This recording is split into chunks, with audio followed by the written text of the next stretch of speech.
And so the courier who had cheated death in the cemetery outside Good Springs cheated death once again, and the Mojave Wasteland was forever changed. Mr. House's Securitron army took control of Hoover Dam and the Strip, pushing both the Legion and the exhausted NCR out of New Vegas. Mr. House continued to run New Vegas his way, a despotic vision of pre-war glory. The streets were orderly, efficient, cold. New Vegas continued to be the sole place in the wasteland where fortunes were won and lost in the blink of an eye. The courier, fair and kind-hearted to those in the wasteland, ensured that Mr. House would keep New Vegas stable and secure for future generations.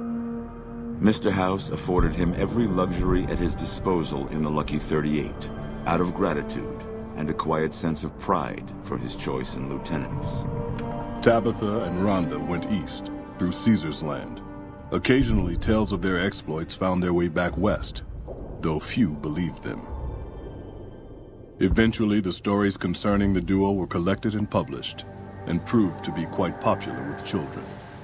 Invigorated by his travels with the courier, Raul once more took up his guns in memory of his lost Rafaela. Soon after, the Mojave was filled with tales of the ghost vaquero who hunts down those who prey on the weak. Mr. House showed little interest on the boomers, who eventually began venturing out to Nellis to meet and trade with travelers. Though she'd seen the writing on the wall, the destruction of the Mojave Brotherhood came far more suddenly than Veronica had expected. The news devastated her. Despite her best efforts to leave her past behind, she found herself compelled to make one final journey to Hidden Valley. There, she paid her last respects to the only family she had ever known. Their leaders destroyed by the courier, the fiends scattered throughout the wasteland.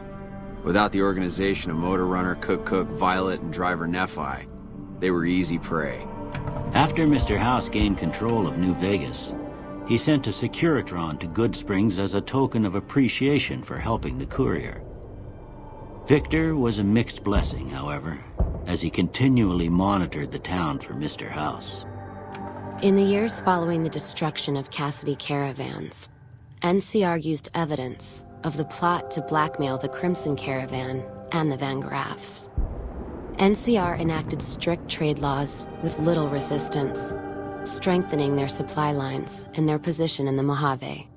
Cass lived to see Hoover Dam in its old world glory, humming with power the likes of which the Mojave had never seen. Vegas burned brighter than ever. Securitrons filled the streets, and Cass's heart skipped, just a little. Her last words were to the dam, and to herself. We were going full speed ahead, but facing backwards the whole time. During the Battle of Hoover Dam, the Great Khans quickly evacuated Red Rock Canyon and headed north and east into the plains of Wyoming. There, they reconnected with the followers of the Apocalypse and rebuilt their strength. Bolstered by ancient knowledge of governance, economics, and transportation, they carved a mighty empire out of the ruins of the Northwest. Flush with his victory, Mr. House sent Securitrons into Freeside, thinking to increase his control over the area. When fighting broke out, the Kings fought valiantly, but were no match for the armored killing machines, and were wiped out to the last man. Shaped up by the courier's advice, the Misfits distinguished themselves during the Legion's attack on Camp Golf. Mags was finally promoted to sergeant, and the rest of the Misfits received an official commendation. They continued to serve with distinction for many years.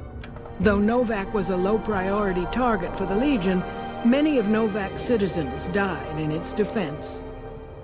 In the weeks that followed, several bright followers returned to Novak to help restore its defenses, allowing it to remain independent of NCR.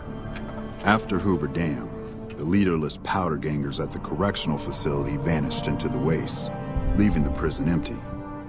The correctional facility became another abandoned ruin in the wasteland, its carcass occasionally picked over by enterprising prospectors. After the majority of the Vault 19 powder gangers joined the Great Khans, the weaker members scattered throughout the Mojave wasteland. Though a few managed to erase their past, Most never survived the journey. After Hoover Dam, Sheriff Myers runs Primm with his own style of frontier justice. He deals with most folks fairly, but now and then someone winds up dead with little to no evidence against them.